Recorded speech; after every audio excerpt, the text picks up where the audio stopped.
সৈয়দনা ইব্রাহিম আলাইহিস সালামকে বলা হয় আবুল আম্বিয়া, অর্থাৎ ফাদার অব দ্য প্রফেটস। তিনি ছিলেন নবীদের পিতা।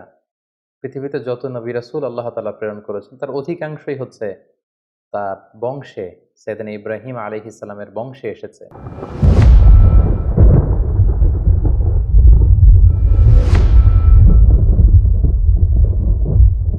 আসসালামু আলাইকুম ওয়া রাহমাতুল্লাহি ওয়া বারাকাতুহু। নাহমাদুহু ওয়া নুসাল্লি আলা রাসূলিহিল কারীম। আম্মা বা'দু ফাআউযু বিল্লাহি মিনাশ শাইতানির রাজীম। বিসমিল্লাহির রহমানির রহিম। ইব্রাহিম আলাইহিস সালাম কুরআনে বর্ণিত ২৫ জন নবী এবং রাসূলদের মধ্য থেকে তিনি অন্যতম একজন নবী এবং রাসূল। তিনি ছিলেন উলুল আজমি মিনার রুসুল, অর্থাৎ যে ৫ জন নবীর ব্যাপারে আল্লাহ তাআলা বলেছেন যে তারা হচ্ছেন দৃঢ় প্রত্যয়ী রাসূল, তাদের মধ্য থেকে তিনি অন্যতম। আর তারা হচ্ছেন নূহ আলাইহিস সালাম, ইব্রাহিম আলাইহিস সালাম, মূসা আলাইহিস সালাম, ঈসা আলাইহিস সালাম এবং মুহাম্মদুর রাসূলুল্লাহ সাল্লাল্লাহু আলাইহি ওয়াসাল্লাম। সৈয়দনা ইব্রাহিম আলাইহিস সালামকে বলা হয় আবুল আম্বিয়া, অর্থাৎ ফাদার অব দ্য প্রফেটস। তিনি ছিলেন নবীদের পিতা। পৃথিবীতে যত নবী রাসূল আল্লাহ তাআলা প্রেরণ করেছেন তার অধিকাংশই হচ্ছে তার বংশে, সৈয়দনা ইব্রাহিম আলাইহিস সালামের বংশে এসেছে। তারই বংশধর তারা। আল্লাহ তাআলা ইরশাদ করছেন, ওয়াজআলনা ফি যুররিয়্যাতিহিন নুবুওয়াতা ওয়াল কিতাব। আমি ইব্রাহিমের বংশে, তার বংশধরের মধ্য থেকে আমি অনেক নবী বানিয়েছি এবং তাদেরকে আমি কিতাব দিয়েছি।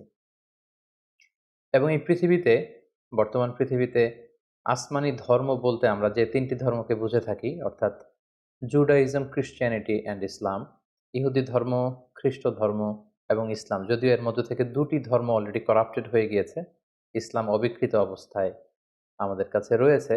এই ৩টি ধর্মেরই গোড়া বা অরিজিন হচ্ছে সৈয়দনা ইব্রাহিম আলাইহিস সালামের দিকে যে এটা মিলিত হয়। এজন্য এই ৩টি ধর্মকে, অর্থাৎ ইহুদি ধর্ম, খ্রিস্ট ধর্ম এবং ইসলাম ধর্ম, ৩টি ধর্মকে একসাথে আব্রাহামিক ফেইথ বলা হয়। পাশাপাশি আল্লাহ তাআলা সৈয়দনা ইব্রাহিম আলাইহিস সালামকে মুসলিম জাতির পিতা বলে ঘোষণা করেছেন। আল্লাহ তাআলা বলছেন, মিল্লাতা আবিকুম ইব্রাহিম ওয়া সাম্মাকুমুল মুসলিমিন। ইব্রাহিম হচ্ছে তোমাদের জাতির পিতা, মুসলিম জাতির পিতা, এবং তিনিই তোমাদেরকে মুসলিম নামকরণ করেছেন। এই যে আমরা আমাদের পরিচয় দিতে যে আমরা বলি যে আমরা মুসলিম, আই এম এ মুসলিম, এই ইসলাম শব্দটা, এই মুসলিম শব্দটাকে সৈয়দনা ইব্রাহিম আলাইহিস সালাম নিজের জন্য চুজ করেছেন এবং তিনিই তোমাদেরকে মুসলিম নামকরণ করেছেন। পাশাপাশি আল্লাহ তাআলা বলছেন যে ইব্রাহিম আলাইহিস সালাম তিনি মুশরিক ছিলেন না, তিনি ইহুদি ছিলেন না, তিনি খ্রিস্টান ছিলেন না, বরং তিনি একনিষ্ঠ মুসলিম ছিলেন। মা কানা ইব্রাহিমু ইয়াহুদিয়্যাও ওয়ালা নাসরানিয়্যাও ওয়ালাকিন কানা হানিফাম মুসলিমা ওয়া মা কানা মিনাল মুশরিকিন।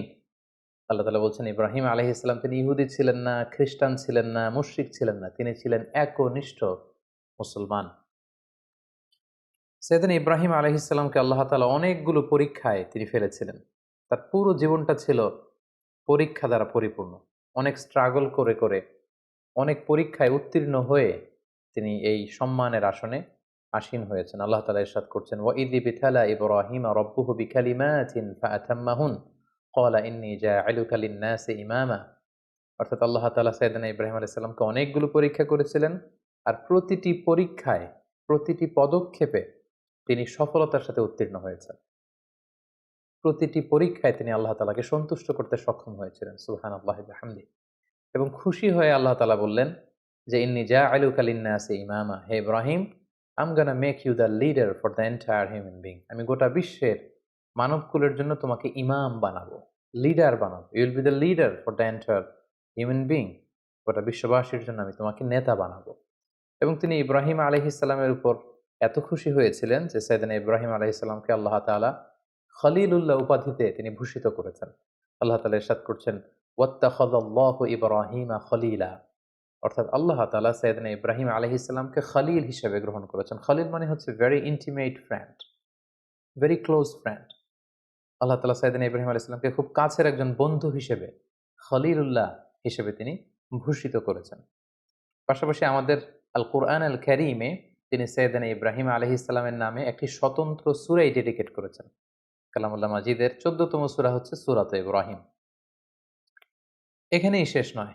সাইয়েদনা ইব্রাহিম আলাইহিস সালামের স্মরণকে মুমিন হৃদয়ে সদা জাগ্রত রাখবার জন্য আল্লাহ তাআলা বিশ্বাসীদের জন্য প্রত্যেক সালাতের শেষের দিকে, শেষ বৈঠকে সালাম ফেরানোর আগে একটা দুরূদ পড়াকে আমাদের জন্য আল্লাহ তাআলা অবধারিত করেছেন। এবং এই দুরূদটার নাম হচ্ছে দুরূদে ইব্রাহিম। আমরা সবসময় সালাতের শেষ বৈঠকে সালাম ফেরানোর আগে পড়ে থাকি আল্লাহুম্মা সাল্লি আলা মুহাম্মাদ ওয়া আলা আলি মুহাম্মাদ কামা সাল্লাইতা আলা ইব্রাহিম ওয়া আলা আলি ইব্রাহিম ইন্নাকা হামিদুম মাজিদ। অর্থাৎ হে আল্লাহ, আপনি সাইয়েদানা ইব্রাহিম আলাইহিস সালামের উপর এবং তার পুরো বংশধরদের উপর যেভাবে আপনি রহমত করেছেন আমাদের প্রিয় নবী মুহাম্মদুর রাসূলুল্লাহ সাল্লাল্লাহু আলাইহি সাল্লামের উপর এবং তার বংশের উপর আপনি এভাবে রহমত এবং বরকত নাজিল করুন। তার মানে এই পৃথিবী যতদিন থাকবে, কিয়ামত অবধি বিশ্বাসীরা যতদিন সালাত আদায় করবে, প্রতিটি সালাতের শেষ বৈঠকে সাইয়েদানা ইব্রাহিমের নাম এভাবে উচ্চারিত হবে।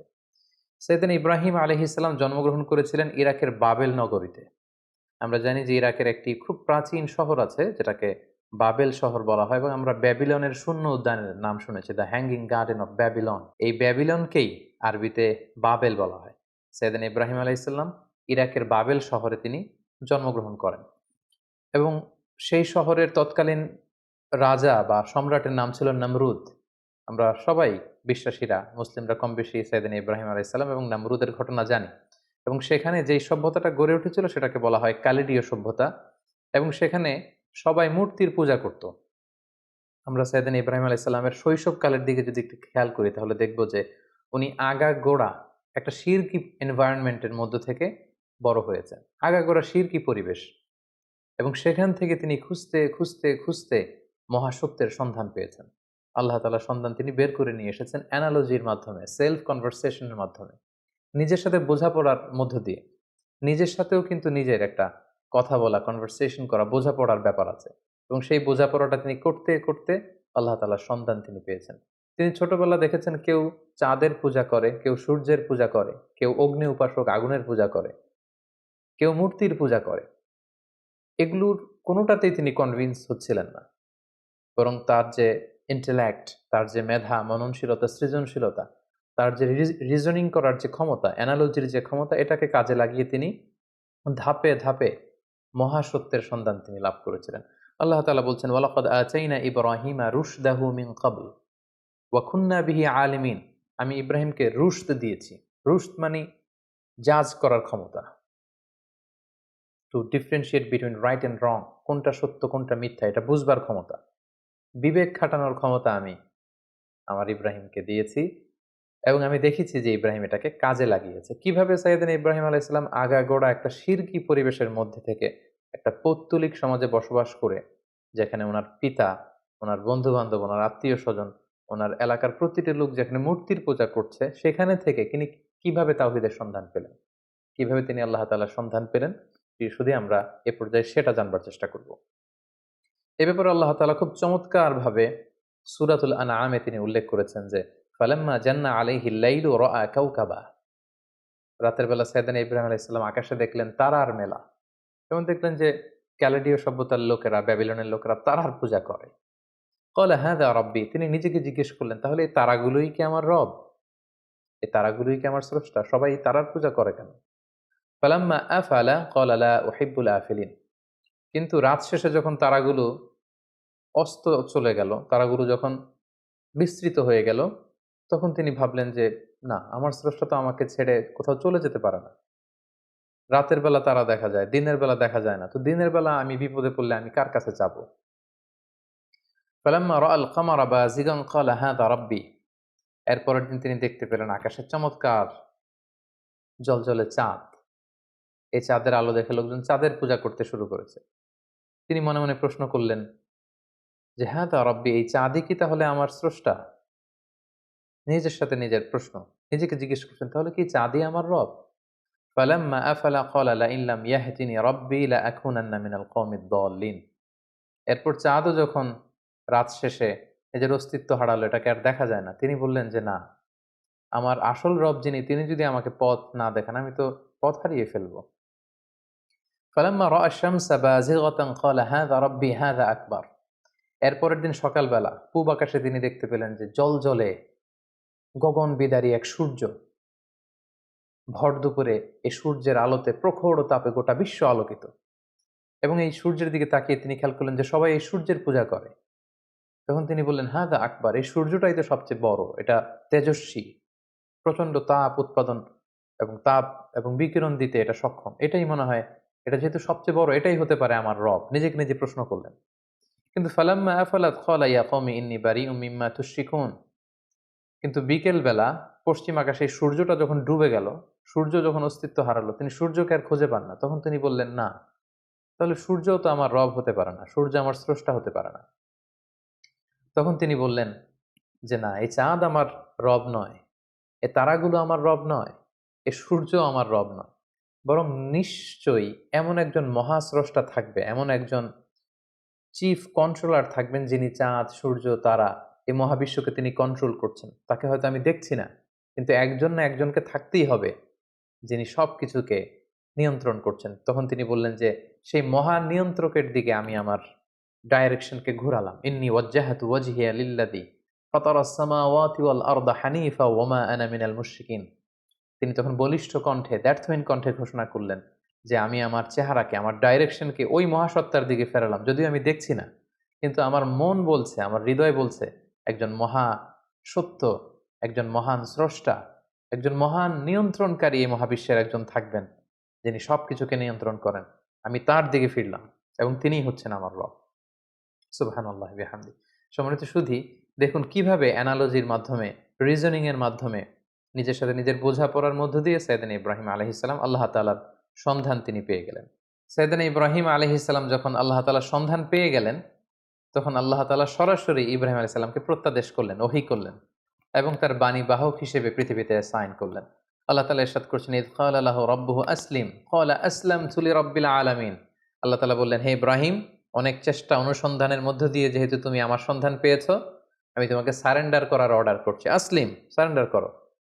সাইয়েদনা ইব্রাহিম আলাইহিস সালাম কোনো টু শব্দ না করে, কোনো আওয়াজ না করে তিনি বললেন, আসলামতু লিরাব্বিল আলামিন।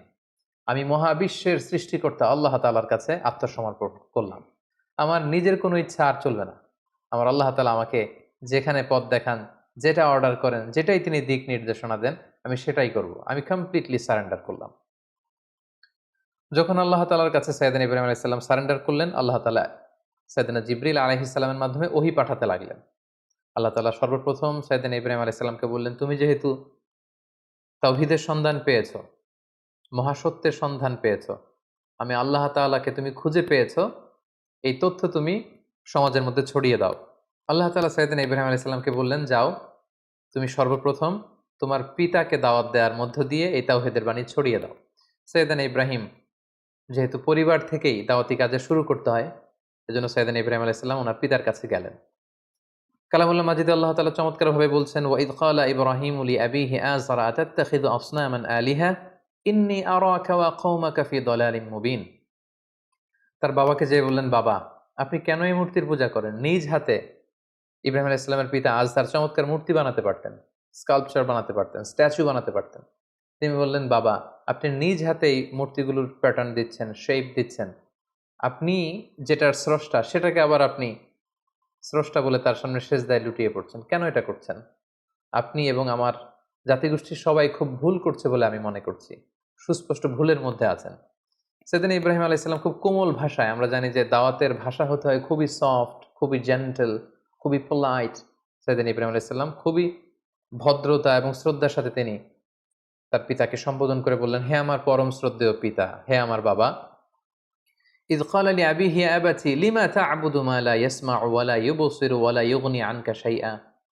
হে বাবা, কেন এই মূর্তিগুলোর পূজা করেন যেটা চোখে দেখে না, যেটা কানে শোনে না, যেই মূর্তিগুলো আপনাদের ভালো মন্দ কিছুই করতে পারে না। ইয়া আবাতি ইন্নী ক্বাদ জাআনি মিনাল ইলমি মা লাম ইয়া'তিকা ফাত্তাবি'নি আহদিকা সিরাতান সাবিয়্যা। হে বাবা, আমি মহাসত্যের সন্ধান পেয়েছি, আপনি আমাকে অনুসরণ করুন, আমি আপনাকে সঠিক পথ দেখাবো। ইয়া আবাতি লা তা'বুদিশ শাইতানা ইন্নাশ শাইতানা কানা লির-রহমানি আসিয়া। হে আমার পিতা, আপনি শয়তানের অনুসরণ করবেন না। শয়তান রহমানের, মানে আল্লাহ তাআলার অবাধ্য হয়েছিল। ইয়া আবাতি ইন্নী আখাফু আন ইয়ামাসসাকা আযাবুম মিনার রহমান ফাতাকুনু লিশ-শাইতানি ওয়ালিয়্যা। হে আমার পরম শ্রদ্ধেয় পিতা, হে আমার বাবা, আমি ভয় পাচ্ছি আপনারা যদি এই শিরকি কাজের উপর অব্যাহত থাকেন, আল্লাহ তাআলার কঠিন আযাব আপনাদের উপর আপতিত হবে। ফলে শয়তান আপনাদের অভিভাবক হয়ে যাবে। আল্লাহ তাআলার অভিভাবকত্ব আপনি হারিয়ে ফেলবেন। এভাবে খুব সফট ভাষায় তিনি তার পিতাকে দাওয়াত দিলেন। তার পিতার রেসপন্স কেমন ছিল এটা শুনে তার পিতা কি বলল? ইব্রাহিম আলাইহিস সালামের পিতা বলল, ক্বালা আরাগিবুন আনতা আন আলিহাতি ইয়া ইব্রাহিম। হে ইব্রাহিম, তুমি কি আমাদের এই মূর্তিগুলোর প্রতি, আমাদের খোদাগুলোর প্রতি অনাস্থা প্রকাশ করছো? তুমি কি বিশ্বাস করো না যেগুলো আমাদের রব? তিনি অবাক হলেন যে আমার ছেলে এইরকম রিয়েক্ট করছে কেন, এই ধরনের কথা বলছে কেন। সাইয়েদনা ইব্রাহিম আলাইহিস সালামের বাবা তখন বললেন, লা ইল্লাম তানতাহি লা আরজুমান্নাক। ইব্রাহিম, এই সমস্ত ফালতু কথা যদি তুমি বন্ধ না করো, আমি তোমাকে পাথর নিক্ষেপ করে হত্যা করব। ওয়াহজুরনি মালিয়া, আমাকে তুমি ছেড়ে দাও, আমার সাথে তোমার কোনো সম্পর্ক থাকবে না। সাইয়েদনা ইব্রাহিম আলাইহিস সালাম বললেন, ক্বালা সালামুন আলাইক, বাবা আপনার প্রতি আল্লাহর শান্তি। সাআস্তাগফিরু লাকা রাব্বি, আমি আপনার জন্য আল্লাহ তাআলার কাছে ক্ষমা প্রার্থনা করব। ইন্নাহু কানা বি হাফিয়া, তিনি অনেক মেহেরবান। এভাবে তিনি সর্বপ্রথম তার পিতাকে তাওহীদের দাওয়াত দিলেন। এবার আল্লাহ তাআলা বললেন, যাও ইব্রাহিম, তুমি তোমার জাতিগোষ্ঠীর কাছে তাওহীদের কথা ছড়িয়ে দাও। প্রথমে বাবাকে দাওয়াত দিয়েছো, তিনি প্রত্যাখ্যান করেছেন, এবার তোমার জাতিগোষ্ঠীর কাছে যাও। সম্মানিত, শুধু একটু খেয়াল করবেন যে কিভাবে নিজের জাতিগোষ্ঠীর কাছে তিনি যখন সত্য তুলে ধরলেন, কিভাবে তিনি তার যুক্তি এবং বুদ্ধিমত্তার প্রয়োগ তিনি করেছেন। সর্বপ্রথম তিনি তার এলাকাবাসীর লোকদের কাছে গেলেন যখন তারা মূর্তির সামনে সেজদায় অবনত ছিল। তিনি যেয়ে বললেন, মা হাদিহি তামাসিলুল্লাতি আনতুম লাহা আকিফুন। তিনি যেয়ে বললেন, কেন তোমরা মূর্তির সামনে এভাবে হাত জড়ো করে দাঁড়িয়ে থাকো কেন? ক্বালু ওয়াজাদনা আবাআনা লাহা আবিদিন। উত্তরে এলাকাবাসী বলল, আমাদের বাবা, দাদা, চাচা, আমাদের সিনিয়ররা, আমাদের পূর্বপুরুষরা এরকম করত, ফলে আমরাও করি। বাপ দাদাদেরকে দেখতাম মূর্তির সামনে এভাবে চায়, আমরা শিখেছি, তো আমরাও এমনটা চাই। সাইয়েদনা ইব্রাহিম আলাইহিস সালাম স্পষ্ট ভাষায় বললেন, ক্বালা লাকাদ কুনতুম আনতুম ওয়া আবাউকুম ফি দালালিন মুবিন। It's completely wrong, absolutely wrong. What you doing, it's absolutely wrong. তোমরা ভুলের মধ্যে আছো, তোমরাও ভুল করেছো, তোমাদের পূর্বপুরুষও ভুল করেছে। এটা ছিল দাওয়াত দেওয়ার প্রথম ধাপ। তারপর কোনো এক রাষ্ট্রীয় উৎসবের দিন, ফেস্টিভ্যালের দিন, সবাই মিলে শহরের বাইরে উৎসব করতে যাবে। সবাই বলল, ইব্রাহিম চলো, আজকে আমাদের যে সেলিব্রেশন হবে, বিগ সেলিব্রেশন, আমরা সবাই শহরের বাইরে যেয়ে এই উৎসবে, এই ফেস্টিভ্যালে অংশগ্রহণ করব। বা নাযারা নাযরাতান ফিন নুজুম, সাইয়েদনা ইব্রাহিম আলাইহিস সালাম আকাশের দিকে তাকালেন। ফাকালা ইন্নী সাকিম, তিনি বললেন, না আমি যেতে পারবো না, আমি অসুস্থ। ফাতাওয়াল্লাউ আনহু মুদবিরিন, তারা চলে গেল। শহরে আর কেউ নেই, সবাই চলে গেল সেই বিগ সেলিব্রেশনে অংশগ্রহণ করবার জন্য, কিন্তু সাইয়েদনা ইব্রাহিম আলাইহিস সালাম গেলেন না। তিনি বললেন, আমি অসুস্থ। আসলে তিনি অসুস্থ ছিলেন না। তাহলে তিনি কেন বললেন যে আমি অসুস্থ? অর্থাৎ উনি মানসিকভাবে খুব বিপর্যস্ত ছিলেন। আমরা জানি যে আমাদের অসুস্থতা দুই ধরনের, একটা শারীরিক অসুস্থতা আর একটা মানসিক অসুস্থতা। একজন নবী যিনি তাওহীদে বিশ্বাসী, তিনি দেখতে পাচ্ছেন তার চারিপাশে শুধু শিরকি কার্যকলাপ। এগুলো দেখে একজন নবী মানসিকভাবে সুস্থ থাকতে পারেন না। তাই তিনি বলেছিলেন যে আমি অসুস্থ। ওয়াতাল্লাহি লা আকিদান্না আসনামাকুম বা'দা আন তুওয়াল্লু মুদবিরিন। তারা যখন ইব্রাহিম আলাইহিস সালামকে ফেলে অনুষ্ঠানে চলে গেল, তখন তিনি মনে মনে বললেন, যাও, তোমরা যাওয়ার পরে আজকে তোমাদের এই মূর্তিগুলোর ব্যাপারে আমি একটা প্ল্যান করেছি এবং সেটা করব। যেমনটি প্ল্যান করেছেন ঠিক তেমনটি কাজ। ফারাগা ইলা আলিহাতিহিম ফাকালা আলা তাকুলুন। সবাই যখন অনুষ্ঠানে চলে গেল, তিনি একা একা মন্দিরে ঢুকলেন। শহরের সবচেয়ে বড় মন্দিরের ভেতরে ঢুকে তিনি দেখলেন যে মূর্তিগুলো দাঁড়িয়ে আছে। আমরা এখনো বিভিন্ন জায়গায় যখন মূর্তিগুলোকে যেভাবে দেখি, তিনি সেভাবেই দেখলেন যে একাধিক হাত, বিভিন্ন অঙ্গভঙ্গিতে, নারীর মূর্তি, পুরুষের মূর্তি, বিভিন্ন প্রাণীর মূর্তি, এবং তিনি দেখতে পেলেন মূর্তিগুলোর সামনে নানা ধরনের মুখরোচক মিষ্টান্ন খাবার দাবার দেয়া। তিনি প্রতিটা মূর্তির সামনে যেয়ে বললেন, আলা তাকুলুন, তোমাদের সামনে এই যে তোমাদের ভক্তরা যে খাবার দিয়ে গেল, তোমরা কি এগুলো খাবে না? এত এত খাবার খাচ্ছ না কেন? খাচ্ছ না কেন? বারবার প্রশ্ন করতে লাগলেন, খাচ্ছ না কেন? মা লাকুম তানতিকুন। তো ওনার প্রশ্নের উত্তরে কোনো মূর্তি থেকে তো কোনো আনসার আসে না। তো তখন উনি বললেন, তাহলে কথা বলো, কেন খাচ্ছ না? হয় খাও, না হয় কথা বলো। মা লাকুম লা তানতিকুন, তোমরা কেউ কথা বলছো না কেন? কেউই যখন কোনো আওয়াজ করছে না, ফারাগা আলাইহিম দরবাম বিল ইয়ামিন, তখন তিনি ডান হাত দিয়ে মূর্তিগুলোকে ভাঙতে আরম্ভ করলেন, আঘাত করতে আরম্ভ করলেন। কোনো মুফাসসিরিন একরাম বলেছেন, উনি মন্দিরে ঢুকবার সময় একটি কুঠার নিয়ে ঢুকেছিলেন, যে কুঠার দিয়ে গাছ কাটা হয়। এই মূর্তি ভাঙার পারপাসটা ছিল একটা বিশাল পারপাসে, তিনি এগুলো করেছেন, যেগুলো আমরা সামনে দেখতে পাবো। ফাজআলাহুম জুযাদান ইল্লা কাবীরান লাহুম লাআল্লাহুম ইলাইহি ইয়ারজিউন। এক এক করে প্রতিটি মূর্তি তিনি ভাঙলেন, হাতের কুঠার দিয়ে ভেঙে চুরমার করে। মন্দিরের ভেতরকার সবচাইতে বড় সাইজের যে মূর্তিটা, সেটাকে আর তিনি ভাঙলেন না, বরং তিনি হাতের কুঠারটা নিয়ে সেই মূর্তির ঘাড়ের মধ্যে ঝুলিয়ে রাখলেন। ভাবখানা এমন যে এই বড় মূর্তিটাই সবগুলো মূর্তি ভেঙে কাঁধের মধ্যে কুঠার ঝুলিয়ে রেখেছে। ক্বালু মান ফাআলা হাযা বিআলিহাতিনা ইন্নাহু লামিনায যালিমিন। প্রোগ্রাম শেষে সবাই যখন শহরে ফিরে এলো, তাদের বড় মন্দিরের ভেতরে ঢুকে তো সবাই অবাক। ঘটনা কি? আমাদের খোদাগুলোর সাথে এরকম বাজে আচরণ কে করেছে? কে ভাঙলো মূর্তিগুলোকে? এবং তারা দেখতে পেল প্রতিটি মূর্তি ভাঙা, একটি মূর্তি ছাড়া, আবার সেটার কাঁধে কুঠার ঝোলানো। ক্বালু সামি'না ফাতান ইয়াযকুরুহুম ইউকালু লাহু ইব্রাহিম। তাদের কেউ কেউ বলল, ইব্রাহিম নামে একটা ছেলে আছে যে কিছুদিন ধরে আমাদের এই মূর্তিগুলোর প্রতি অনাস্থা প্রকাশ করছিল, মনে হয় সে কিছু একটা করতে পারে। সবাই যে সাইয়েদনা ইব্রাহিম আলাইহিস সালামের কাছে হাজির হয়ে গেল। ক্বালু আআনতা ফাআলতা হাযা বিআলিহাতিনা ইয়া ইব্রাহিম। হে ইব্রাহিম, আমাদের প্রভুগুলোর সাথে কি তুমি এমন খারাপ আচরণ করেছো? তুমি কি এগুলোকে ভেঙেছো? ইব্রাহিম আলাইহিস সালাম বললেন, কি হয়েছে? সবাই বলল যে প্রতিটা মূর্তি ভেঙে কে যেন একেবারে মেসাকার করে দিয়ে গিয়েছে, শুধু বড় মূর্তিটা ছাড়া। আর সেটার কাঁধের মধ্যে একটা কুঠার শোভা পাচ্ছে। সাইয়েদনা ইব্রাহিম আলাইহিস সালাম মজা করে বললেন, বাল ফাআলাহু কাবীরুহুম হাযা। তাহলে তো মনে হচ্ছে বড়টাই ভেঙেছে। অর্থাৎ সবগুলো মূর্তি ভাঙা, বড় মূর্তিটার গায়ে হাত দেয়া হয়নি, এবং এটার কাঁধে যেহেতু কুঠার, তিনি বললেন হয়তো বড়টাই সবগুলোকে ভেঙে দাঁড়িয়ে আছে। ফাসআলুহুম ইন কানু ইয়ানতিকুন। তোমরা ভেঙে যাওয়া মূর্তিগুলোকে জিজ্ঞেস করছো না কেন? যদি ওরা বলতে পারে যে কারা তাদের উপর অ্যাটাক করেছে, তাদেরকে জিজ্ঞেস করো। এভাবে উনি যখন যুক্তি দিয়ে তাদের সাথে কথা বললেন, সবাই লজ্জায় কাঁচুমাচু হয়ে মাথা নিচু করে দাঁড়িয়ে রইল, কারণ কোনো উত্তর তো নেই। ঠিক ওই মোমেন্টে সাইয়েদনা ইব্রাহিম আলাইহিস সালাম তাওহীদের বীজ তাদের হৃদয়ে বপন করার চেষ্টা করলেন। তিনি বললেন, ক্বালা হাল ইয়াসমাউনাকুম ইয তাদউন। কেন এগুলোর পূজা করো? তোমাদের বিপদে পড়ে এগুলোর কাছে যখন কিছু চাও, এরা কি শুনতে পায়? আও ইয়ানফাউনাকুম আও ইয়াদুররুন। এগুলো কোনো ক্ষতি করা, উপকার করা, কিছু করার ক্ষমতা কি মূর্তির আছে? বরং আমি যেই রবের ইবাদত করি সেই রবের ইবাদত করো, যিনি হচ্ছে রব্বাল আলামিন, গোটা বিশ্বের রব। আল্লাযী খলাকনি ফাহুয়া ইয়াহদিন। যিনি আমাকে সৃষ্টি করেছেন, আমাকে সঠিক পথ দেখিয়েছেন। ওয়াল্লাযী হুয়া ইউতঈমুনি ওয়া ইয়াসকিন। তিনি আমাকে খাওয়ান পান করান, মানে তিনি আমাকে রিজিক দিয়ে থাকেন। ওয়া ইযা মারিদতু ফাহুয়া ইয়াশফিন। আমি যখন অসুস্থ হয়ে যাই, তিনি আমাকে হিলিং করেন, তিনি আমাকে রেমেডি দেন, তিনি আমাকে সুস্থ করে দেন, শিফা করে দেন। ওয়াল্লাযী ইউমীতুনি সুম্মা ইউহয়িন। তিনি হচ্ছেন এমন সত্তা যিনি মৃত্যু দেন আবার জীবন দেন। আল্লাহ তাআলার চমৎকার পরিচয় অল্প কটা বাক্যে তিনি সবার সামনে পৌঁছে দিলেন। এই ঘটনাটি যখন ঘটল, তখন পুরো বাবেল শহরে এলাকা জুড়ে কানা ঘোষা গুঞ্জন। সবাই বলাবলি করতে আরম্ভ করলো, ইব্রাহিম তো ধর্মত্যাগ করেছে, সে নাস্তিক এবং মুরতাদ হয়ে গিয়েছে। এবং এই কানা ঘোষা এবং গুঞ্জরণ ছড়াতে ছড়াতে ঘটনাটি নমরুদ পর্যন্ত যেয়ে পৌঁছল। এবং সেই বাবেল নগরীর শাসক, যিনি গোটা বিশ্বকে কন্ট্রোল করতেন, নিয়ন্ত্রণ করতেন, নমরুদ, তার রাজপ্রাসাদে আল্লাহর খালিল সাইয়েদনা ইব্রাহিম আলাইহিস সালামকে ডেকে পাঠালেন। তিনি জিজ্ঞেস করলেন, ইব্রাহিম, তুমি নাকি আলাদা এক রবের ইবাদত করো, কে তোমার রব? সাইয়েদনা ইব্রাহিম আলাইহিস সালাম বললেন, রব্বি আল্লাযী ইউহয়ী ওয়া ইউমীত। আমার রব হচ্ছেন তিনি, যিনি জীবন দেন আবার মৃত্যু দেন। ক্বালা আনা উহয়ী ওয়া উমীত। নমরুদ বলল, তাই তোমার রব জীবন দেয় এবং মৃত্যু দেয়? আমিও তো জীবন দেই এবং মৃত্যু দেই। সাইয়েদনা ইব্রাহিম আলাইহিস সালাম বললেন, কিভাবে তুমি জীবন দাও, মৃত্যু দাও, দেখাও তো।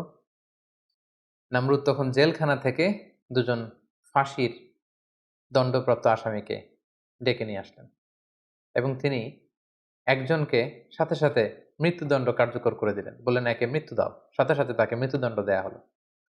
আরেকজনকে মৃত্যুদণ্ড দিতে যেয়ে তিনি বললেন, থেমে যাও, তাকে ছেড়ে দাও।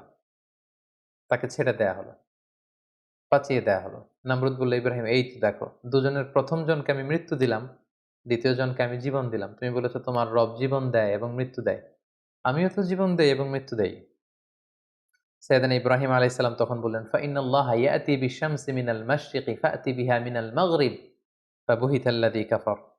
সাইয়েদনা ইব্রাহিম আলাইহিস সালাম বললেন, তাই তুমিও জীবন দাও, তুমিও মৃত্যু দাও?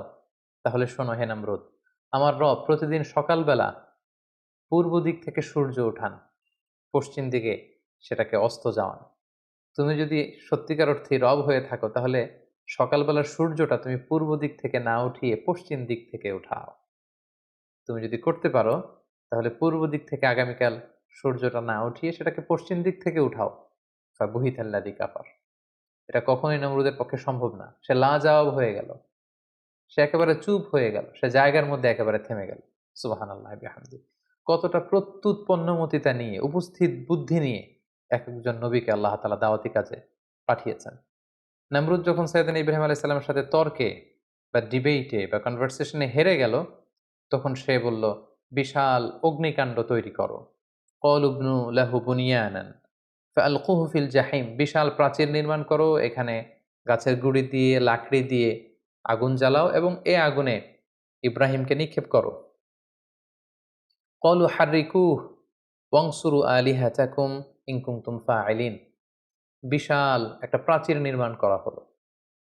ব্যাবিলন শহরের বড় বড় গাছ কেটে, ডাল কেটে, লাকড়ি এনে, গাছের গুড়ি এনে সেখানে স্তূপ করা হলো, আগুন জ্বালানো হলো, দাউ দাউ করে জ্বলছে সে আগুন। ওই আগুনের কাছে যাওয়া সম্ভব নয়, ফলে সাইয়েদনা ইব্রাহিমকে অনেক দূর থেকে সেখানে থ্রো করা হবে। অনেক লোক এই দৃশ্য দেখতে এসেছে। সাইয়েদনা ইব্রাহিম আলাইহিসসালামকে যখন সেই জ্বলন্ত অগ্নিকাণ্ডে থ্রো করা হলো, অবাক করা একটা কাণ্ড সেখানে ঘটল। আল্লাহ তাআলা বললেন, কুলনা ইয়া নারু কুনি বারদাও ওয়া সালামান আলা ইব্রাহিম। আল্লাহ তাআলা আগুনকে অর্ডার করলেন, হে আগুন, তুমি আমার ইব্রাহিমের জন্য সুশীতল হয়ে যাও।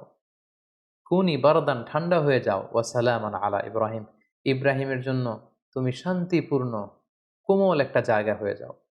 মুহূর্তের মধ্যে সাইয়েদনা ইব্রাহিম আলাইহিস সালামকে যখন ওখানে ফেলা হলো, সাইয়েদনা ইব্রাহিম আলাইহিস সালামের গা ঝলসে যাওয়া তো দূরের কথা, দেহের কোনো অঙ্গ প্রত্যঙ্গ জ্বলে যাওয়া তো দূরের কথা, ওনার গায়ের একটি পশমও পড়েনি।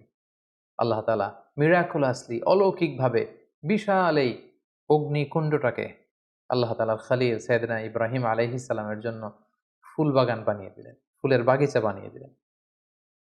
সাইয়েদনা ইব্রাহিম আলাইহিস সালামের এই ঘটনার পরে অনেক মুফাসসিরিন একরাম বলেন যে আল্লাহ তাআলা মশা পাঠিয়ে নামরুদের মৃত্যু কার্যকর করেছিলেন। তিনি মশা বাহিনী পাঠান, কোনো একটি মশা নামরুদের নাকের ভেতর দিয়ে ঢুকে মস্তিষ্কে কামড়াতে শুরু করে এবং সে যন্ত্রণায় অতিষ্ঠ হয়ে নিজেই নিজের মাথায় পেটাতে শুরু করে এবং হাতুড়ি দিয়ে নিজের মাথায় নিজে পেটাতে পেটাতে এভাবেই তার মৃত্যু ঘটে। তাফসিরে তবারিতে এই ঘটনাটি এসেছে এবং অনেক ইসরায়েলি বর্ণনাতে এসেছে এবং এটা হতে পারে আল্লাহ তাআলা জালিমদের সাথে ঠিক এভাবেই আচরণ করে থাকেন।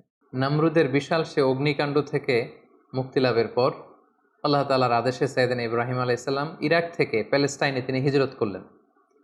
ওনার সাথে ছিল ওনার স্ত্রী সারা এবং ওনার ভাতিজা লূত আলাইহিসসালাম, এবং তিনি সিরিয়ার কানাআন এলাকাতে থাকতে শুরু করলেন। বর্তমানে সে এলাকাটিকে আল খালিল, মাদিনাতুল খালিল বা হেব্রন শহর নামে এলাকাটি পরিচিত। আল্লাহ তাআলা বলছেন, ফাআমানা লাহু লূত, পুরো বাবেলের জাতিগোষ্ঠীর মধ্যে শুধু লূত ওনার ভাতিজা তিনিই কেবল ঈমান এনেছিলেন সাইয়েদনা ইব্রাহিম আলাইহিস সালামের উপর। ওয়াকালা ইন্নী মুহাজিরুন ইলা রাব্বি, সাইয়েদনা ইব্রাহিম আলাইহিস সালাম বললেন, আমি এলাকাতে আর থাকবো না, বরং আমি হিজরত করব আল্লাহ তাআলার সন্তুষ্টির জন্য। তিনি চলে গেলেন প্যালেস্টাইনে।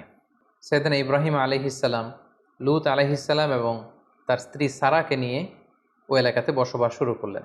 ইন দ্য মিন টাইম লূত আলাইহিস সালামকে নবুয়ত দিয়ে আল্লাহ তাআলা জর্ডানের সাদুম এলাকাতে পাঠিয়ে দিলেন। তিনি আর তার স্ত্রী সারা প্যালেস্টাইনে বসবাস করতে শুরু করলেন। কিন্তু দুর্ভিক্ষের কারণে তিনি ফিলিস্তিনেও খুব বেশি সময় থাকতে পারলেন না। তার মানে ওনার মাইগ্রেশন শুরু হলো, হিজরত।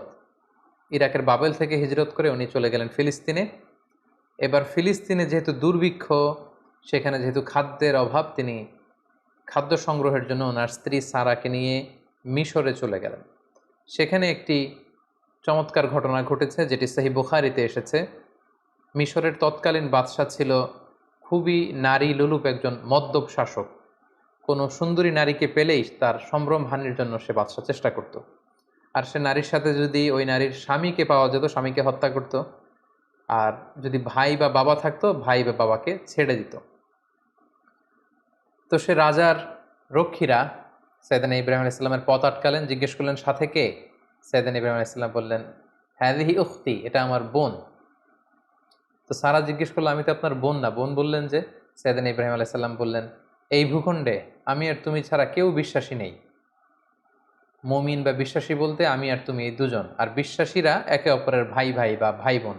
সেই হিসাবে আমি তোমাকে বোন বলে পরিচয় দিয়েছি। সাইয়েদনা ইব্রাহিম আলাইহিস সালাম যখন তার স্ত্রী সারাকে বোন বলে পরিচয় দিল, তখন বাদশার রক্ষীরা সাইয়েদনা ইব্রাহিম আলাইহিস সালামের কাছ থেকে সারাকে ছিনিয়ে নিয়ে বাদশার কাছ পর্যন্ত পৌঁছে দিল। এবং সারা তখন দুরাকাত নামাজ পড়ে অজু করে দুরাকাত সালাত আদায় করে আল্লাহ তাআলার কাছে দোয়া করলেন, হে আল্লাহ, আমি আপনার উপর ঈমান এনেছি, আপনার রাসূলের উপর বিশ্বাস করেছি, আপনি আমার সতীত্ব, আপনি আমার ইজ্জতকে হেফাজত করবেন। তো সারাকে তখন পেয়ে সেই নারী লুলুব বাদশাহ সে যখন সারার দিকে অগ্রসর হচ্ছিল, আল্লাহ তাআলা এই দোয়ার বরকতে ওই বাদশাকে প্যারালাইজড করে দিলেন, তার হাত পা অবশ হয়ে গেল, সে মাটিতে দুমড়ে মুচড়ে পড়ল। তখন সে বাদশাহ সারাকে বলতে আরম্ভ করলো যে, হে সারা, তুমি আল্লাহর কাছে দোয়া করো, আল্লাহ যেন এই প্যারালাইজ থেকে, এই পক্ষাঘাত থেকে আমাকে তিনি বাঁচান। তোমার দোয়াতে আমি যদি বেঁচে যাই, তোমাকে তোমার স্বামীকে ছেড়ে দেব। সারা তিনি দোয়া করলেন, আল্লাহ তাআলা এই বাদশাকে সুস্থ করে দিলেন। কিন্তু বাদশাহ সুস্থ হয়ে আবারও সারার প্রতি আকৃষ্ট হয়ে আবার তার দিকে উদ্ধত্ত হলো, আবারও আল্লাহ তাআলা তাকে প্যারালাইজড করে দিলেন। সে আবার কাচুমাচু শুরু করলো, বলল, সারা তুমি দোয়া করো, তা না হলে আমি বাঁচবো না। সারা দোয়া করলেন, সে বেঁচে গেল, আবার উদ্ধত হলো। এভাবে 3 বার সেই মদ্যপ নারী লুলুব সেই বাদশাহ, মিশরের সেই সম্রাট, তিনবার সাইয়্যিদাতুনা সারার সম্ভ্রমহানির চেষ্টা করেও যখন ব্যর্থ হলো, তখন তার পাইক পেয়াদাদেরকে সে ডেকে বলল, কাকে নিয়ে এসেছো আমার সামনে? এটা তো একটা ডাইনি, এটা একটা জাদুকর্ণী, একে ছেড়ে দাও, একে এর স্বামীকেও ছেড়ে দাও, আর আমার এলাকা থেকে হাজার নামে একজন দাসীকে গিফট হিসেবে দিয়ে দাও, তাড়াতাড়ি আমার ভূখণ্ড থেকে এদেরকে এক্সিট করে দাও। এরা যতদিন আমাদের এলাকায় থাকবে আমি খুব ভীতির মধ্যে থাকবো। সহিহ বুখারীতে খুব চমৎকারভাবে এই ঘটনাটি এসেছে। সাইয়্যিদাতুনা সারার দোয়ার বরকতে আল্লাহ তাআলা এই বিপদ থেকে তাকে মুক্ত করেছেন, এবং মিশরীয় একজন দাসী এই বাদশাহ সাইয়েদনা ইব্রাহিম এবং সারার সাথে করে গিফট হিসেবে পাঠিয়েছেন। সাইয়েদনা ইব্রাহিম আলাইহিস সালাম সারাকে নিয়ে এবং মিশরীয় সেই দাসীকে নিয়ে চলে আসলেন আবার ফিলিস্তিনে খাদ্য সংগ্রহ করে। ঠিক এই মুহূর্তটাতে, এই সময়টাতে সাইয়েদনা ইব্রাহিম আলাইহিস সালামের বয়স ৮০-ও বেশি, কিন্তু তখনও পর্যন্ত সারার গর্ভে কোনো সন্তান আসেনি। তখন সারা বাধ্য হয়ে এই যে দাসী, এই দাসীকে, এই হাজারকে, যাকে আমরা বিবি হাজেরা বলে চিনি, এই হাজেরাকে সাইয়েদনা ইব্রাহিম আলাইহিস সালামের জন্য উৎসর্গ করলেন, এবং সাইয়েদনা ইব্রাহিম আলাইহিস সালাম তাকে কনকিউবাইন, যেটাকে আরবিতে মিলকুল ইয়ামিন বলে, দাসী হিসেবে গ্রহণ করলেন, যেটা ইসলামে সেমি ওয়াইফের একটা স্ট্যাটাসে থাকে, অর্থাৎ স্ত্রীর চেয়ে কিছুটা নিম্ন পর্যায়ের একটি মর্যাদা নিয়ে স্বামীর সাথে থাকা। সেই সময়কালে এটা বৈধ ছিল। তিনি সাইয়েদনা ইব্রাহিমের সাথে স্বামী স্ত্রীর সম্পর্কে তারা থাকতে শুরু করলেন, এবং সাইয়েদনা ইব্রাহিম আলাইহিস সালাম এবং হাজেরার কোলকে আলোকিত করে এক ফুটফুটে নবজাতক সন্তানের আগমন ঘটল, এবং সেটাই হচ্ছে সাইয়েদনা ইসমাঈল আলাইহিস সালাম, জাবিহুল্লাহ। দাসীর গর্ভে যখন সন্তান চলে আসলো ইসমাঈল আলাইহিস সালাম, সাইয়েদনা ইব্রাহিম আলাইহিস সালাম হাজেরাকে বেশি ভালোবাসতে শুরু করলেন, সন্তানকে সময় দিতে শুরু করলেন। এটা বিবি সারার ইগুতে যেয়ে লাগলো, তিনি এটাকে পছন্দ করলেন না। তিনি সাইয়েদনা ইব্রাহিম আলাইহিস সালামকে বললেন, আপনি আপনার সন্তান এবং এই হাজেরাকে দূরে কোথায় রেখে আসুন, আমাদের সাথে এরা থাকতে পারবে না। এবং আল্লাহ তাআলাও একই আদেশ করলেন। সাইয়েদনা ইব্রাহিমের আলাইহিস সালামের উপর যে বড় বড় কয়েকটি পরীক্ষা ছিল, এটি ছিল অন্যতম একটি পরীক্ষা। কারণ সাইয়েদনা ইসমাঈল আলাইহিস সালাম যখন জন্মগ্রহণ করেন, তখন সাইয়েদনা ইব্রাহিম আলাইহিস সালামের বয়স ছিল ৮৬ বছর। ৮৬ বছর বয়সে যখন একজন বাবা নতুন ফুটফুটে নবজাতক সন্তানকে দেখতে পান, ঠিক ওই মুহূর্তটাতে নিজের সন্তানকে আল্লাহ তাআলা বললেন যে, আপনি মরুভূমিতে রেখে আসুন, হাজেরাকে এবং ইসমাইলকে মরুভূমিতে রেখে আসুন। এটা আসলেই অত্যন্ত বড় ধরনের একটি পরীক্ষা ছিল সাইয়েদনা ইব্রাহিম আলাইহিস সালামের জীবনে, এবং সাইয়েদনা ইব্রাহিম আলাইহিস সালাম তাই করলেন। আল্লাহ তাআলা লোকেশন ঠিক করে দিলেন যে ফিলিস্তিন থেকে প্রায় ১২০০ কিলোমিটার দূরে মক্কার মরুভূমিতে তাদেরকে রেখে আসতে হবে। বিশাল আবার এক লম্বা সফরের জন্য তিনি রওনা হলেন। সাইয়েদনা ইব্রাহিম আলাইহিস সালাম হাজেরাকে নিয়ে, দুধের শিশু ইসমাইল আলাইহিস সালামকে নিয়ে মক্কার মরুজমিনে তিনি রেখে আসলেন। হাজেরা এই সিদ্ধান্ত দেখে তিনি অবাক হলেন। দুধের বাচ্চা এবং হাজেরাকে সামান্য কিছু খেজুর আর একটা মশকে কিছু পানি দিয়ে তিনি মরুভূমিতে মক্কার মাঝখানে রেখে চলে আসছেন। বিবি হাজেরা পেছন থেকে ডাকতে শুরু করলেন, হে ইব্রাহিম, কিন্তু সাইয়েদনা ইব্রাহিম আলাইহিস সালাম কোনো কথা বলছেন না। বিবি হাজেরা বারবার ডাকলেন এবং এক পর্যায়ে বললেন যে, ইব্রাহিম, অন্তত এতটুকু বলে যান যে আপনি যে এই মরুভূমিতে আমাদেরকে সামান্য খেজুর আর পানি দিয়ে আপনার দুধের শিশুকে আর আমাকে রেখে চলে যাচ্ছেন, এটা কি আপনার ইচ্ছায় নাকি আল্লাহ তাআলার ইচ্ছায়? সাইয়েদনা ইব্রাহিম আলাইহিস সালাম বললেন, এটা আল্লাহ তাআলার ইচ্ছায়। হাজেরা তখন বললেন, ইদান লা ইউদাইয়ুনা, তাহলে আল্লাহ তাআলা কখনো এখানে আমাদেরকে মরতে দেবেন না, তিনি এখানে আমাদেরকে টিকিয়ে রাখবেন, তিনি আমাদেরকে বাঁচিয়ে রাখবেন, তিনি আমাদেরকে ধ্বংস হতে দেবেন না। সাইয়েদনা ইব্রাহিম আলাইহিস সালাম ইসমাইল আলাইহিস সালামকে এবং হাজেরাকে সেই তপ্ত মরুর বুকে রেখে যখন ফিরে আসছিলেন আবার ফিলিস্তিনে তিনি আল্লাহ তাআলার কাছে দোয়া করলেন, রব্বানা ইন্নী আসকানতু মিন যুররিয়্যাতি বিওয়াদিন গায়রি যি যার'ইন ইনদা বাইতিকাল মুহাররম। হে আল্লাহ, আপনার পবিত্র ঘরের পাশে এ ব্যারেন অ্যান্ড আনফার্টাইল ল্যান্ড, একটা অনুর্বর এলাকাতে যেখানে গাছ নেই, পানি নেই, মানুষ নেই, জনমানব শূন্য একটা এলাকাতে আমার কলিজার টুকরা সন্তান ইসমাইলকে আর হাজেরাকে আমি রেখে গেলাম। রব্বানা লিয়ুকিমুস সালাতা ফাজআল আফইদাতাম মিনান নাসি তাহওয়ি ইলাইহিম। হে আল্লাহ, তারা যেন সালাত কায়েমকারী হয় এবং গোটা বিশ্বের মানুষ যেন তাদের প্রতি ঝুঁকে পড়ে। ওয়ারযুকহুম মিনাস সামারাতি লাআল্লাহুম ইয়াশকুরুন, আর তাদেরকে আপনি ফলমূল দিয়ে রিজিকের ব্যবস্থা করে দেবেন। তিনি দোয়া করলেন, আবার দোয়া করলেন, রব্বি জাআল হাযা বালাদান আমিনা। হে আল্লাহ, এই ভূখণ্ডটাকে, এই শহরটাকে আপনি একটা নিরাপত্তার শহর হিসেবে কবুল করুন। ওয়ারযুক আহলাহু মিনাস সামারাত, এবং এই এলাকাবাসীকে আপনি ফলমূল দিয়ে রিজিকের ব্যবস্থা করুন। মান আমানা মিনহুম বিল্লাহি ওয়াল ইয়াউমিল আখির, এখানে যারা বিশ্বাসী হবে তাদের রিজিকের দায়িত্বটা হে আল্লাহ আপনি নিয়ে নেন। তাহলে সাইয়েদনা ইব্রাহিম আলাইহিস সালাম কলেজের টুকরা ইসমাইলকে এবং হাজারকে মক্কার মরু জমিনে রেখে দিয়ে তিনি আবার ফিলিস্তিনে চলে গেলেন। ফিলিস্তিনে চলে যেয়ে সাইয়েদনা ইব্রাহিম আলাইহিস সালাম সাইয়েদনা ইসমাইল আলাইহিস সালামকে খুব মিস করতে লাগলেন। কারণ আগে আমরা বলেছি 86 বছর বয়সে সন্তানকে পেয়েছেন, সন্তানকে খুব বেশি তিনি মিস করছেন। সবসময় তিনি ইসমাইলের কথা ভাবেন, অর্থাৎ তার হৃদয়ের একটা বড় জায়গা জুড়ে স্থান দখল করে আছে ইসমাইল। কিন্তু আল্লাহ তাআলা এটা পছন্দ করেননি।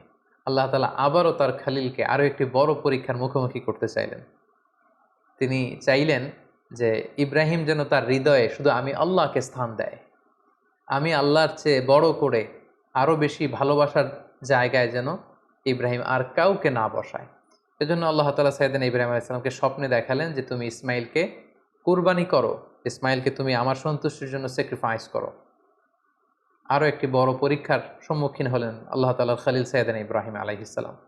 তিনি ফিলিস্তিন থেকে আবার মক্কায় ফিরে গেলেন। সেখানে যে তিনি সাইয়েদনা ইসমাইল আলাইহিস সালামকে কীভাবে স্যাক্রিফাইস করার জন্য উদ্ধত হয়েছিলেন, এটা আমরা সাইয়েদনা ইসমাইল আলাইহিস সালামের জীবনীতে ইনশাআল্লাহ শুনব। সে পরীক্ষাতেও তিনি উত্তীর্ণ হলেন। উত্তীর্ণ হয়ে আবার তিনি ব্যাক টু প্যালেস্টাইন, তিনি প্যালেস্টাইনে ফিরে আসলেন। তো আল্লাহ তাআলা সাইয়েদনা ইব্রাহিম আলাইহিস সালামের উপর এত খুশি হলেন যে কলিজার টুকরা সন্তান ইসমাইলকে এত ভালোবাসত ইব্রাহিম, একমাত্র আমার সন্তুষ্টির জন্য সে ইসমাইলকে তার গলায় ছুরি লাগাতে ইব্রাহিম এতটুকু দ্বিধা করেনি। সেজন্য সাইয়েদনা ইব্রাহিম আলাইহিস সালামের উপর খুশি হয়ে তিনি আরও একটি সন্তান তিনি দান করলেন, সাইয়েদনা ইব্রাহিম আলাইহিস সালামের দ্বিতীয় সন্তান, যেটা এসেছিল সারার গর্ভে। তিনি যখন ফিলিস্তিনে ফিরে আসলেন, আল্লাহ তাআলা ফেরেশতা পাঠিয়ে তৃতীয় সন্তান অর্থাৎ সাইয়েদনা ইসহাক আলাইহিস সালামের আগমনের সংবাদ তিনি ইব্রাহিম আলাইহিস সালামকে জানিয়ে দিলেন। তখন সাইয়েদনা ইব্রাহিম আলাইহিস সালামের বয়স ছিল 100 এবং সারার বয়স ছিল 90। তার মানে সাইয়েদনা ইব্রাহিম আলাইহিস সালাম দুটি সন্তানের মালিক হলেন। তার বড় সন্তানের নাম হচ্ছে ইসমাঈল আলাইহিস সালাম, তার 14 বছর পরে তিনি দ্বিতীয় সন্তানের মালিক হলেন, সেই সন্তানের নাম ছিল ইসহাক আলাইহিস সালাম। এবং তিনি আল্লাহ তাআলার কাছে শুকরিয়া করলেন। তিনি বললেন, আলহামদুলিল্লাহিল্লাযী ওয়াহাবা লি আলাল কিবারি ইসমাঈল ওয়া ইসহাক ইন্না রাব্বি লাসামিউদ দুআ। সকল প্রশংসা সে আল্লাহর কাছে, সে আল্লাহর জন্য যিনি বার্ধক্যে তিনি আমাকে দুটি সন্তান দিয়েছেন। 86 বছর বয়সে তিনি আমাকে ফুটফুটে একটা সন্তান ইসমাইল দান করেছেন। আমার বয়স যখন 100, আমি যখন আরও বৃদ্ধ, তিনি তখন আমাকে ইসহাক দান করেছেন। তিনি আল্লাহ তাআলার কাছে শুকরিয়া করলেন। তাহলে দুইজন সন্তান দুইটা গুরুত্বপূর্ণ শহরে বড় হতে লাগলো। কলেজের টুকরা প্রথম সন্তান ইসমাইল আলাইহিস সালাম বড় হতে লাগলেন মক্কায়, আর ছোট সন্তান ইসহাক আলাইহিস সালাম তিনি বড় হতে লাগলেন ফিলিস্তিনে। সাইয়েদনা ইব্রাহিম আলাইহিস সালাম দেখতে দেখতে বয়সের একেবারে শেষ পর্যায়ে তিনি চলে এসেছেন। তখন আল্লাহ তাআলা সাইয়েদনা ইব্রাহিম আলাইহিস সালামকে বললেন যে, ইব্রাহিম, এবার আরও বড় একটি কাজে তোমাকে অ্যাসাইন করব, বড় একটি মিশনে পাঠাবো। সেটা হচ্ছে আমার ঘরকে তোমার আবার পুনর্নির্মাণ করতে হবে, অর্থাৎ রিকনস্ট্রাক্টিং দ্য কাবা। কারণ আমরা জানি কাবা প্রথম নির্মাণ করেছিল ফেরেশতারা, তারপর করেছিল আদম আলাইহিস সালাম, তারপর করেছিল নূহ আলাইহিস সালাম। কিন্তু নূহ আলাইহিস সালামের মহাপ্লাবনে কাবা ধ্বংস হয়ে গিয়েছিল। সেটাকে আবার পুনর্নির্মাণের জন্য আল্লাহ তাআলা সাইয়েদনা ইব্রাহিম আলাইহিস সালামকে বললেন, আবার মাইগ্রেট করো ফ্রম প্যালেস্টাইন টু মক্কা। আমরা যদি সাইয়েদনা ইব্রাহিম আলাইহিস সালামের জীবনী দেখি, কতবার যে তিনি মক্কা থেকে ফিলিস্তিনে এসেছেন, আবার ফিলিস্তিন থেকে 1200 কিলোমিটার পথ পাড়ি দিয়ে তিনি মক্কায় গিয়েছেন, তার কোনো ইয়ত্তা নেই। তিনি কাবা নির্মাণের জন্য গেলেন এবং সন্তান ইসমাইলকে নিয়ে কাবা নির্মাণ করলেন। আল্লাহ তাআলা বললেন, ওয়াইদ বাওয়া'না লিইব্রাহিমা মাকানাল বাইত। আমি ইব্রাহিমকে, I pointed out for Ibrahim the site of the house. কাবা ঘরের সাইডটা আমি দেখিয়ে দিলাম, এটা কতটুকু উঁচু হবে, কতটুকু দৈর্ঘ্য হবে, কতটুকু প্রস্থ হবে, তার সবটুকু আমি ইব্রাহিমকে বুঝিয়ে দিলাম। সৈয়দনা ইব্রাহিম আলাইসাল্লাম সৈয়দনা ইসমাইল আলাইসাল্লামকে নিয়ে কাবা নির্মাণ শুরু করলেন। ছোট্ট ছেলে ইসমাইল পাথর কেটে এনে বাবার কাছে দেয়। বাবা ইব্রাহিম আলাইসাল্লাম রাজমিস্ত্রির ভূমিকায় অবতীর্ণ হলেন। তিনি নিজ হাতে আল্লাহ তাআলার ঘর কাবা তিনি নির্মাণ করতে শুরু করলেন। বাপ ছেলে দুজনই পড়তে আরম্ভ করলেন, রব্বানা তাকাব্বাল মিন্না ইন্নাকা আনতাস সামিউল আলিম। হে আল্লাহ, আপনি আমাদের পক্ষ থেকে এই ইফোর্ট, এই ডেডিকেশনকে, এই কাজকে আপনি কবুল করে নেবেন। এবং আল্লাহ তাআলা বললেন যে ওয়াইদ জাআলনাল বাইতা মাসাবাতান লিন্নাসি ওয়া আমনা, আমি এই কাবা ঘরকে, ইব্রাহিম ইসমাইলের পদধূলি ধন্য এই কাবা ঘরকে গোটা বিশ্বের মানুষের মিলন কেন্দ্র বানালাম। যেটা আমরা হজ উমরার সময় দেখি, more than 2 million Muslims they gather together in কাবা।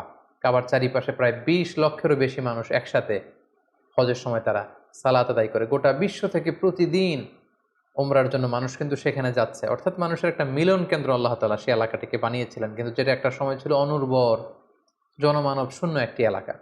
এবং আল্লাহ তাআলা আমাদেরকে আদেশ করলেন, ওয়াত্তাখিযু মিন মাকামি ইব্রাহিমা মুসাল্লা, তোমরা ইব্রাহিমের দাঁড়ানোর জায়গাকে সালাতের জায়গা বানাও। অর্থাৎ যেই পাথরের উপর দাঁড়িয়ে সাইয়েদনা ইব্রাহিম আলাইহিস সালাম কাবাকে রিকনস্ট্রাক্ট করেছেন, আজ পর্যন্ত এই ২,৫০০ বছর পরেও সেই পাথরটি আজও সংরক্ষিত আছে। আপনারা হজ উমরা যারা করেছেন তারা দেখেছেন সেই পাথরটির চারদিকে সেটা সংরক্ষিত আছে। সাইয়েদনা ইব্রাহিম আলাইহিস সালামের ফুটপ্রিন্ট সেখানে আছে, পায়ের ছাপ আছে। এবং সেটাকে সামনে রেখে টু দ্য ডাইরেকশন অফ কাবা সালাত পড়াকে আল্লাহ তাআলা আমাদের জন্য অবধারিত করেছেন, তিনি আমাদেরকে আদেশ করেছেন। এবং সাইয়েদনা ইব্রাহিম এবং ইসমাইলকে বলেছেন, তোমরা কাবা ঘরকে পরিচ্ছন্ন করো, ঝাড়ু দাও। সাইয়েদনা ইব্রাহিম আলাইহিস সালাম সফলতার সাথে কাবা পুনর্নির্মাণের এই মিশনটাও সম্পন্ন করলেন। সম্পন্ন করে তিনি কায়মন বাক্যে আল্লাহ তাআলার কাছে একটা দোয়া করেছিলেন, ঐতিহাসিক দোয়া। তিনি বলেছিলেন, রব্বানা ওয়াবআথ ফীহিম রাসূলান, হে আল্লাহ, এই মক্কায় আপনি একজন রসুল পাঠাবেন, ইয়াতলু আলাইহিম আয়াতিক, যে আপনার আয়াত তেলাওয়াত করবে, ওয়া ইউআল্লিমুহুমুল কিতাবা ওয়াল হিকমা, এবং এই এলাকাবাসীদেরকে তিনি আপনার কিতাব শিক্ষা দিবে, সুন্নাহ শিক্ষা দিবে, ওয়া ইউযাক্কিহিম, তাদেরকে পরিচ্ছন্ন করবে, ইন্নাকা আনতাল আজিজুল হাকিম, আপনি মহাপরাক্রমশালী, আপনি প্রজ্ঞাময়। এই দোয়ার বদৌলতেই বেসিক্যালি আল্লাহ তাআলা তিনি বলেছেন, আল্লাহ এমন রসুল দেন এই এলাকা থেকে যে কিতাব শোনাবে, কিতাব শিখাবে, যে সুন্নাহ শিখাবে, আপনার আয়াত তেলাওয়াত করবে, মানুষকে তাজকিয়াতুন নাফস করবে। এই দোয়ার বদৌলতেই কিন্তু আল্লাহ তাআলা আখিরি জামানার পয়গম্বর বিশ্বনবী মুহাম্মদ রাসূলুল্লাহ সাল্লাল্লাহু আলাইহি সাল্লামকে এই বরকতপূর্ণ দোয়ার বদৌলতে, এই দোয়ার প্রায় ২৫০০ বছর পরে মক্কায় শেষ নবীর আগমন ঘটে। এবং আল্লাহ রাসূল সাল্লাল্লাহু আলাইহি ওয়াসাল্লাম তিনি বলতেন, আনা দাওয়াতু আবি ইব্রাহিম, আমি হচ্ছে আমার বাবা ইব্রাহিমের দোয়ার ফসল। ওনার দোয়ার বদৌলতেই আল্লাহ তাআলা আমাকে এই পৃথিবীতে শেষ নবী করে পাঠিয়েছেন। একেবারে শেষ পর্যায়ে আল্লাহ তাআলা ইব্রাহিমকে বললেন যে, ইব্রাহিম, তুমি মক্কা ছেড়ে যাওয়ার আগে মক্কাতে একটি ঘোষণা দাও, ঐতিহাসিক ঘোষণা, বিগ অ্যানাউন্সমেন্ট। সেটা কিসের ঘোষণা? সেটা হচ্ছে হজের ঘোষণা। কিভাবে হজ শুরু হলো, তুমি হজের ঘোষণা দাও। সাইয়েদনা ইব্রাহিম আলাইহিস সালাম বললেন, আল্লাহ, এখানে কোনো মানুষ নেই, কোনো জনপদ নেই, কেউ নেই, আমি কার কাছে হজের ঘোষণা দেব? আল্লাহ তাআলা বললেন, তুমি শুধু ঘোষণাটা দাও, গোটা বিশ্বের মানুষের কানে এই ঘোষণা পৌঁছে দেওয়ার দায়িত্ব আমি আল্লাহ নিজে নিয়ে নিলাম। সুবহানাল্লাহি ওয়া বিহামদিহি। আল্লাহ তাআলা বলছেন, ওয়াআযযিন ফিন-নাসি বিল হজ্জ ইয়াতুকা রিজালা ওয়া আলা কুল্লি দামিরি ইয়াতিনা মিন কুল্লি ফাজ্জিন আমিক। ইব্রাহিম, তুমি ঘোষণা দাও, তোমার এই ঘোষণার বদৌলতে দেখবে আগামী বছর থেকে গোটা বিশ্ব থেকে মানুষ আসতে শুরু করবে। এবং সাইয়েদনা ইব্রাহিম আলাইহিস সালাম সাফা পাহাড়ের উপরে উঠলেন, কোনো বর্ণনায় জাবালে আবু কুবাইসের উপরে উঠলেন, উঠে ঘোষণা দিলেন, আইয়ুহান নাস ইন্না রাব্বাকুম ক্বাদ ইত্তাখাযা বাইতান ফাহাজ্জু, হে গোটা বিশ্বের মানুষ, আল্লাহ তাআলা একটি পবিত্র ঘর নির্মাণ করেছেন আমার মাধ্যমে, তোমরা এই ঘরে হজ পালনের জন্য আসো। তাফসিরে এসেছে যে এই ঘোষণাটা আল্লাহ তাআলা গোটা বিশ্বের সবার কানে তখন পৌঁছে দিয়েছেন। এমনকি আমরা তখন ছিলাম না এই পৃথিবীতে, আমরা রুহের জগতে ছিলাম, আমাদের কাছে আল্লাহ তাআলা এই আহ্বানটি পৌঁছেছিলেন। এবং রুহের জগতে আমাদের মধ্যে থেকে যারা লাব্বাইক লাব্বাইক বলে এটার আনসার আমরা করার সুযোগ পেয়েছি, তাদেরকে আল্লাহ তাআলা এই পৃথিবীতে কাবা জিয়ারতের এবং হজ পালনের সুযোগ দান করে থাকবেন। তাহলে আল্লাহর ঘর নির্মাণ করে হজের ঘোষণা দিয়ে সাইয়েদনা ইব্রাহিম আলাইহিস সালাম একেবারে প্যালেস্টাইনে চলে আসলেন। এবং একদিন আল্লাহ তাআলাকে তিনি শখ করে বললেন, আল্লাহ, আপনি তো মৃতকে জীবিত করতে পারেন, আমার বড্ড জানতে ইচ্ছে করে যে আপনি কিভাবে এটা করেন। ইদ ক্বালা ইব্রাহিম রব্বি আরিনি কাইফা তুহয়িল মাউতা, হে আল্লাহ আপনি মৃতকে কিভাবে জীবিত করেন। আল্লাহ তাআলা বললেন আওয়ালাম তুমিন, ইব্রাহিম তোমার কি বিশ্বাস হয় না যে আমি মৃতকে জীবিত করতে পারি? সাইয়েদনা ইব্রাহিম আলাইহিস সালাম বললেন ক্বালা বালা ওয়ালাকিন লিয়াতমাইন্না কলবি। সাইয়েদনা ইব্রাহিম আলাইহিস সালাম বললেন হ্যাঁ অবশ্যই বিশ্বাস করি, কিন্তু আমার হৃদয়টা প্রশান্ত হবে। শুনে এসেছি আপনি মৃতকে জীবিত করেন, কিন্তু কিভাবে করেন? আমি যদি চাক্ষুষ সরাসরি লাইভ যদি দেখতে পারি যে আপনি কিভাবে মৃতকে জীবিত করেন, আমি বড্ড আনন্দ পাবো। আল্লাহ তাআলা বললেন তাই, আচ্ছা ঠিক আছে, তুমি তো আমার খালিল, তোমার এই আবেদনকে আমি নাকচ করব না, আমি ফিরিয়ে দিব না। ক্বালা ফাখুদ আরবাআতাম মিনাত তায়র ফাসুরহুন্না ইলাইকা সুম্মা জাআল আলা কুল্লি জাবালিন মিনহুন্না জুজআন সুম্মা দুউহুন্না ইয়াতিনাকা সাইয়া।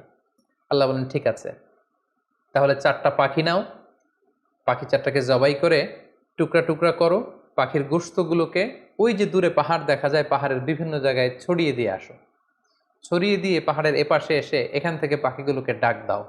আল্লাহ তাআলা বললেন ইয়াতিনাকা সাইয়া, তুমি ডাক দেওয়ার সাথে সাথে ওই কর্তৃত পাখির গোশতের টুকরাগুলো অটোমেটিক্যালি একটার সাথে আরেকটা লেগে তোমার কাছে জীবিত হয়ে ফিরে আসবে। সেদিন ইব্রাহিম আলাইহিস সালাম তাই করলেন, 4টি পাখি জবাই করলেন, গোশতগুলো টুকরো টুকরো করে কাটলেন, টুকরোগুলো পাহাড়ের পেছনে ছিটিয়ে দিয়ে এ পাশে আসলেন। আল্লাহর নামে পাখিগুলোকে তিনি আবার ডাক দিলেন, কিন্তু ডাক দিতে দেরি, মুহূর্তের মধ্যে সেই কর্তৃত অংশগুলো জোড়া লেগে আবার উড়ে উড়ে দৌড়ে দৌড়ে সাইয়েদনা ইব্রাহিম আলাইহিস সালামের কাছে পাখিগুলো ফিরে আসতে আর দেরি হয়নি। সুবহানাল্লাহি ওয়া বিহামদিহি।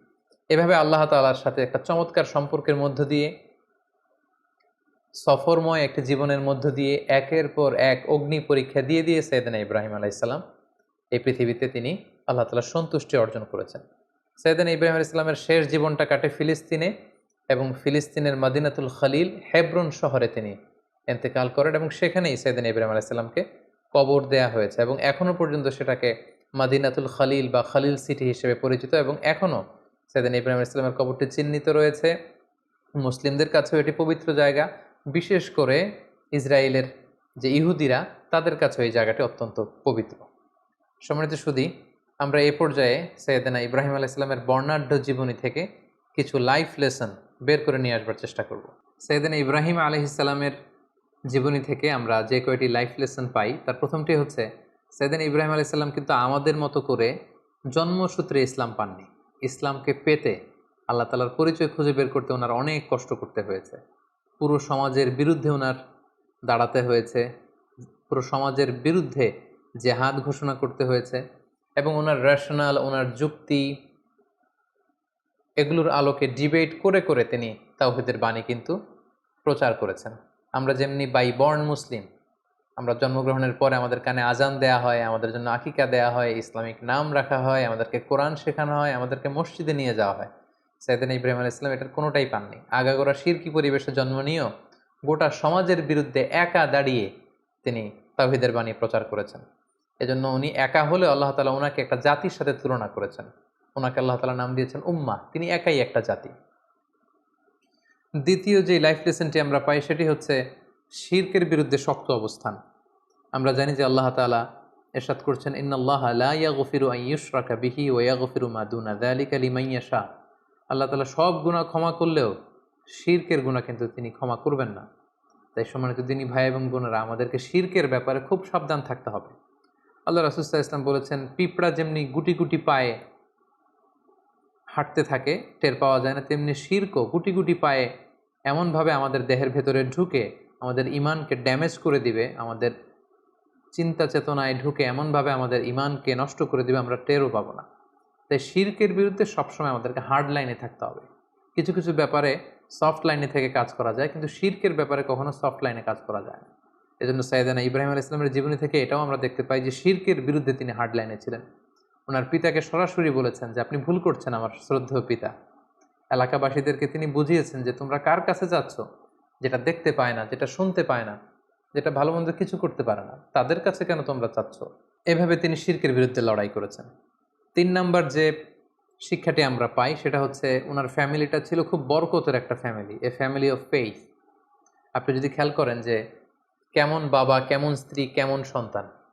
সাইয়েদনা ইব্রাহিম আলাইহিস সালামকে যখন আল্লাহ বললেন আসলিম, ক্বালা আসলামতু লিরাব্বিল আলামিন, আল্লাহ বললেন সারেন্ডার করো, কথা ছাড়া ইব্রাহিম আলাইহিস সালাম বললেন সারেন্ডার করলাম। মানে আল্লাহর ইচ্ছার উপরে, আল্লাহর অর্ডারের উপরে কোনো কথা নেই। আমরা যদি হাজারের দিকে তাকাই তাহলে দেখব মরুভূমিতে কেউ নেই, মানুষ নেই, পানি নেই, এরকম একটা মরুভূমিতে সাইয়েদনা ইব্রাহিম আলাইহিস সালাম রেখে আসলেন। আমরা যদি আমাদের স্ত্রীদের সাথে কল্পনা করি যে আমরা কি কখনো এমনটি করতে পারবো, আমরা কি এত চমৎকার উত্তর আমাদের স্ত্রীদের কাছ থেকে পাবো? সাইয়েদনা ইব্রাহিম আলাইহিস সালামের তিনি যখন বললেন যে আল্লাহর আদেশে তোমাদেরকে রেখে যাচ্ছি, তিনি একটি কথা বললেন, ইযান লা ইউদাইয়ুনা, তাহলে আমাদের কোনো ভয় নেই। ইমানের কত পাওয়ার, কত মজবুত ছিল তাদের ইমান, কত চমৎকার ছিল তার স্টেটমেন্ট যে আল্লাহ যদি আদেশ করে থাকে আল্লাহ আমাদের দেখভাল করবেন, আমার ভয় নেই। ছোট্ট ছেলে ইসমাইলের দিকে যদি আমরা তাকাই, ইব্রাহিম আলাইহিস সালাম যখন বললেন যে বাবা আমি স্বপ্নে দেখছি যে আমি তোমাকে স্যাক্রিফাইস করছি, এটা আল্লাহর আদেশ, কি বলো তুমি? ছোট্ট ছেলে ইসমাইল বললেন, ইফআল মা তুমার, বাবা আপনি যেমনটি আদিষ্ট হয়েছেন তেমনটি করুন, আমার কোনো কথা নেই, আল্লাহ যেমনটা চায় আমার চাওয়া ঠিক তেমন। তাহলে বাবা হিসেবে কতটা তিনি অনুগত ছিলেন আল্লাহ তাআলার, মা হিসেবে বা স্ত্রী হিসেবে তার ইমানের মজবুতি আমরা দেখতে পেলাম। ছোট্ট সন্তান ইসমাইলের কত চমৎকার উত্তর। তার মানে পুরো ফ্যামিলিটা ছিল এ ফ্যামিলি অফ ফেইথ।